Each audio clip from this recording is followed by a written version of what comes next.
जिंदाबाद जिंदाबाद जिंदाबाद बिहार और बाहुबली दो ऐसे शब्द हैं जिन्हें राजनीति में एक दूसरे के पर्याय माना जाता है। वो शख्स जिसने मोकामा की गलियों पर राज किया। तो रमिया हम शुरू से हैं, 5 झोंक जीते हैं तब भी 7 थे, 4 झोंक जीते हैं तो उनके पार्टी जीते हैं। शानी की शिकायत सबसे पहले हम तौले हैं, हम शुरू से उनके साथ हैं। वो आज बेऊर जेल के दीवारों के साए में दिन काट रहा है। अनंत सिंह का आपराधिक इतिहास बहुत लंबा है। 80 के दशक में उनके परिवार का बिहार में आतंक था। मुन्नी लाल सिंह और महेश सिंह जैसे कई लोगों के साथ उनकी खूनी दुश्मनी रही। उन पर कई हत्याएं करवाने का आरोप है। उनका राजनीतिक सफर जितना लंबा रहा उससे कई ज्यादा खतरनाक उनका आपराधिक इतिहास है। 1 लाख तो बोल रहे हैं, 1 लाख मार देंगे। हाँ, जमानत जब्त हो जाएगा विरोधी के। हाँ, तो चर्चा पर पहले लड़े हैं, आज चर्चा नहीं है। लड़ते लड़ते दम फूलल है। बाहर में आप लोग जानते हो भान अभी लड़ रहे हैं, तलवार सब दिने लड़े हैं। नमस्कार, मैं आपके साथ अर्पिता सिंह और आज डिकोड पॉलिटिक्स के दूसरे एपिसोड में हम बात करने वाले हैं बिहार की राजनीति के एक ऐसे नाम की जो हमेशा से चर्चा में रहता है। बिहार के छोटे सरकार यानी अनंत सिंह, कभी राजनीति में ताकतवर चेहरे के रूप में तो कभी अपराध के मामलों में अनंत सिंह का नाम हमेशा ही सुर्खियों में रहा है। तो चलिए आज जानते हैं आखिर कौन है ये अनंत सिंह, उनका इतिहास क्या है, उन पर कितने अपराध के मामले हैं। बात करें अनंत सिंह की, जिनका नाम पहली बार पुलिस केस में 8 साल की उम्र में दर्ज हो गया। तब से लेकर अब तक अनंत कुमार पर दर्जनों केस हो चुके हैं। अनंत कुमार सिंह का जन्म 1961 में पटना के एक भूमियार परिवार में हुआ था। 4 भाइयों में वो सबसे छोटे थे। अनंत सिंह के बड़े भाई दिलीप सिंह 1985 में मोकामा सीट से निर्दलीय मैदान में उतरे। इस चुनाव में उन्हें कांग्रेस के श्याम सुंदर सिंह धीरज से हार मिली। 1990 का विधानसभा चुनाव आया तो दिलीप सिंह को जनता दल ने टिकट दिया। दिलीप सिंह ने इस चुनाव में जीत दर्ज की। 1995 में वो फिर मोकामा सीट से विधायक चुने। राजनीतिक जानकारों के मुताबिक भले ही दिलीप सिंह राजनीति में एक बड़ा चेहरा थे, लेकिन पर्दे के पीछे अनंत सिंह ही उनकी राजनीतिक गतिविधियों और समर्थन जुटाने से जुड़े फैसले लेते थे। यानी मेन मास्टरमाइंड तो अनंत सिंह ही थे। फिर साल आया 2005, जब बिहार में 2 बार विधानसभा चुनाव हुए, फरवरी और अक्टूबर में। अनंत सिंह को इस दौर तक अंदाजा हो चुका था कि लालू प्रसाद यादव के नेतृत्व को नीतीश कुमार चुनौती दे सकते हैं।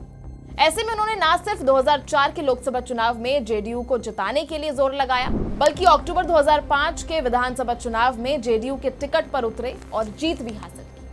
अनंत सिंह की जीत का सिलसिला 2010 में भी जारी रहा।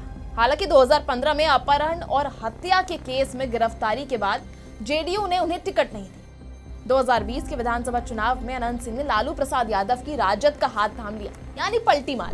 इसकी वजह थी कि 2015 के चुनाव में जेडीयू ने उन्हें टिकट ही नहीं दिया और नीतीश के करीबी नेता यानी ललन सिंह से उनकी अनबनी भी रही थी। यानी इस अनबनी के चक्कर में और जेडीयू के टिकट ना मिलने के चक्कर में उन्होंने लालू की साइड पलटी मारी। लोग उन्हें छोटे सरकार के नाम से भी जानते हैं, लेकिन राजनीति के साथ साथ अनंत सिंह का नाम अपराध जगत में भी जोड़ा जाता रहा है।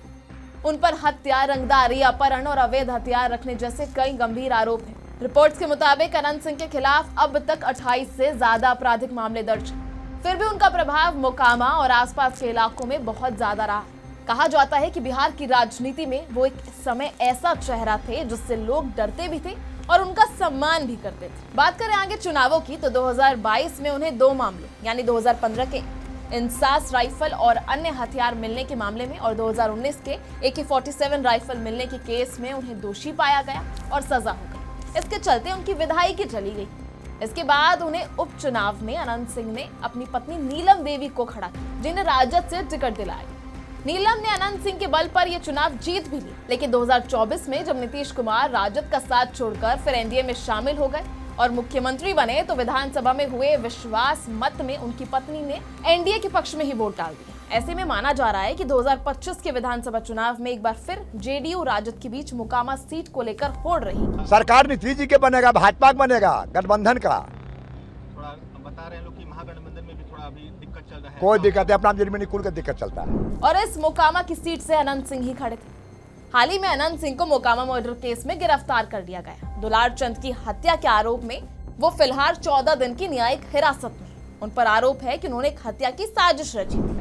30 तारीख को एक दुर्भाग्यपूर्ण घटना हुई थी जिसमें जो वहाँ पे मोकामा विधानसभा के जो 2 कैंडिडेट थे उनके वक्त सामने सामने आ गए थे और उनके बीच में पत्थरबाजी घटना हुई थी जिसमें एक व्यक्ति का शव बरामद हुआ था इसमें कई कांड दर्ज किए गए थे। जहां एक और राजनीति में ताकत है, वहीं उन्होंने पहचान हासिल की, वहीं दूसरी ओर अपराध और विवादों में उनकी छवि को हमेशा ही दागदार बना दिया। आज वो जेल की चार दीवारी में, लेकिन बिहार की राजनीति में उनके नाम की चर्चा अब भी जारी है। बाबू जिंदाबाद जिंदाबाद जिंदाबाद, खड़े बिहार जिंदाबाद जिंदाबाद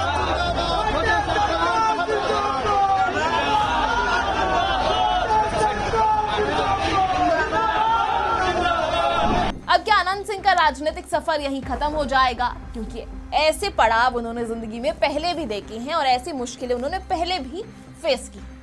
या वो फिर वापसी करेंगे, ये तो आने वाला वक्त ही बताएगा। अब इसको लेकर आपकी क्या राय है? आपको ये वीडियो कैसी लगी और अनंत सिंह को लेकर आपकी क्या कुछ राय है? वो किस तरह से मोकामा के चुनाव में सामने उभर कर आएंगे?